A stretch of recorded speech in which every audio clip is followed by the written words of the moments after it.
Et en troisième et dernière partie de ce premier thème, la Deuxième Guerre mondiale, 1939-1945. Une Deuxième Guerre mondiale à la fois rupture et accélérateur de l'histoire. Une période que vous avez déjà étudiée au collège et qui vous a souvent passionné. Des problématiques qui se dessinent, et notamment la comparaison avec le premier conflit mondial de 14-18. Cependant que pour les 2 premiers chapitres, afin d'assurer la transition entre une première marquée par le confinement et l'entrée en terminale, j'ai beaucoup décortiqué et explicité les différentes notions, comme la chronologie à l'intérieur des 2 parties. Autant pour cette Deuxième Guerre mondiale, je vais compter sur votre investissement personnel à travers les documentaires que je vous ai demandé d'exploiter pendant les vacances de la Toussaint pour le 2 novembre. Vous pensez qu'il s'agit d'un investissement de taille, mais en histoire, vous n'avez pas été sollicité par des DM depuis le début de l'année et seulement pour la révision de devoirs. Si à présent je compte sur vous dans cette organisation, c'est parce que le programme de terminale en histoire ne prévoit pas de retracer chronologiquement et précisément toutes les étapes de la guerre. Aussi, quand je les évoquerai, ce sera simplement un rappel de connaissances que vous aurez préalablement intégrées. Et avec cette frise chronologique extraite de votre manuel scolaire, l'étude classique des différentes phases de la Deuxième Guerre mondiale. Une première phase, cette marche à la guerre, amorcée très tôt par les totalitarismes. Avec en Asie la modernisation à marche forcée de l'Empire du Soleil levant et la première victoire des Japonais sur les Russes en 1905. Victoire qui prélude de l'expansion continentale japonaise, à partir de la Corée, puis en Chine avec la création du Manchukuo. Vous voyez ici ce début de la guerre sino-japonaise le 10 décembre 1937, c'est-à-dire le début de la guerre entre la Chine nationaliste et le Japon. Tandis qu'en 1936 en Europe, l'Italie fasciste et l'Allemagne nazie signent le pacte d'acier, rejoint bientôt par le Japon dans un pacte anticominterne, anticommuniste. Et vous constatez sur la chronologie, dès le 13 mars 1938, l'Anschluss autrichien, l'annexion de l'Autriche par le Troisième Reich, qui cette fois fait réagir les démocraties européennes. Mais malgré les accords de Munich signés par le Royaume-Uni, la France, le 29 septembre 1938, Hitler poursuit son annexion de territoires en Europe en occupant les Sudètes en octobre 1938, puis l'intégralité du territoire tchécoslovaque. Et ça n'est pas un détail. En effet, la Tchécoslovaquie possède des infrastructures industrielles avancées, des usines d'armement, l'artillerie lourde et l'aviation qui font défaut à l'Allemagne nazie. En effet, avec l'aviation, les blindés tchécoslovaques, Hitler va pouvoir mettre en œuvre sa stratégie de la guerre éclair, la Blitzkrieg. Et pour neutraliser l'Union soviétique à l'Est, Hitler signe avec Staline le pacte de non-agression le 23 août 1939, le pacte germano-soviétique. Aussi, assuré qu'un front oriental ne s'ouvrira pas, l'Allemagne nazie envahit la Pologne le 1er septembre 1939. 1er septembre 1939, début de la Deuxième Guerre mondiale. Alors pourquoi cette invasion de la Pologne va mécaniquement entraîner une mondialisation du conflit? Eh bien parce que la Pologne est alliée avec le Royaume-Uni et la France. C'est le traité de Versailles qui a restauré la Pologne dans ses frontières en récupérant les territoires annexés par la Russie à l'est et par l'Allemagne à l'ouest. Le 1er septembre 1939, la France comme le Royaume-Uni ne peuvent plus rester passifs devant l'agression allemande. Et la mobilisation est déclarée en France le 2 septembre 1939, tandis que la France déclare la guerre à l'Allemagne le 3 septembre 1939. 1939, conjointement avec le Royaume-Uni.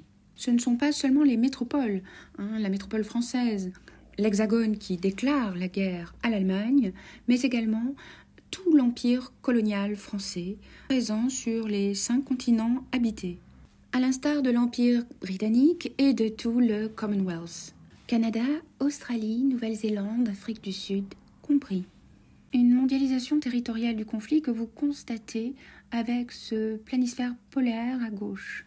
Tout d'abord, la couleur la plus foncée de ce dégradé de marron indique ce entrée en guerre contre les puissances de l'Axe dès 1939. La France, le Royaume-Uni, leur empire colonial, en ajoutant le Commonwealth britannique. Les États les ayant ralliés en couleur plus claire, dont les États-Unis et l'Union soviétique en 1941. Tandis qu'en Chine, communistes et nationalistes se réconcilient en un front commun pour combattre l'ennemi nippon, l'oppresseur, l'occupant japonais. À droite, une carte régionale de l'Europe qui décrit depuis l'invasion de la Pologne le 1er septembre 1939 toutes les opérations des offensives fulgurantes de la Blitzkrieg à partir d'octobre 1939. Vous remarquez que des États sont restés neutres. Une neutralité historique pour la Suisse, neutralité de façade pour l'Espagne franquiste et le Portugal de Salazar, également 2 dictatures d'extrême droite. Quant à la Turquie, alliée de l'Allemagne en 1914, elle compte bien sur une victoire des nazis dans ce 2e conflit mondial. Une première phase de la guerre, de cette Blitzkrieg offensive, de cette guerre éclair, jalonnée de victoires pour l'Allemagne nazie. C'est cette première phase que nous allons aborder, diapositive suivante. Et ça n'est pas sans vous rappeler votre cours de 3e sur la Deuxième Guerre mondiale. C'est en 3 semaines à peine que toute velléité de résistance en Pologne est balayée. La Pologne est littéralement détruite par cette Blitzkrieg, c'est-à-dire des bombardements massifs, destruction de toutes les infrastructures de transport, les ponts, les gares, les aéroports et également bombardement, pilonnage des villes. Si logiquement les Polonais pensent pouvoir s'appuyer sur l'Union soviétique, ils sont en fait pris à revers par l'armée rouge, qui envahit la Pologne par l'Est et massacre plus de 5000 officiers polonais. 4000 de leurs cadavres seront après la guerre découverts dans une fosse commune à Katyn, près de Smolensk, en Russie actuelle. Assuré que les soviétiques ne rejoindront pas les Alliés, Adolf Hitler va tourner toutes ses forces dans une guerre éclair qui vise à présent la Scandinavie et l'ouest de l'Europe. Il y aurait beaucoup à dire sur cette drôle de guerre à l'ouest du 3 septembre 1939 au 10 mai 40. C'est une expression qui a fait son temps.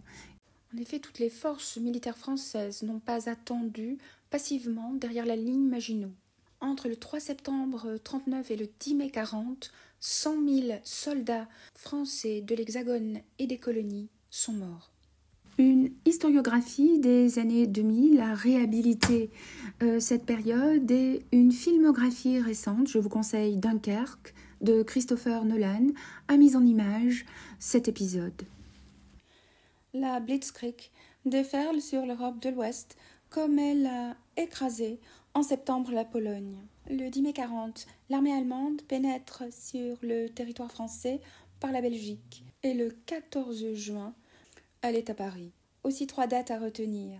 L'appel du 17 juin 1940 du maréchal Pétain à tous les Français d'accepter la fin des combats.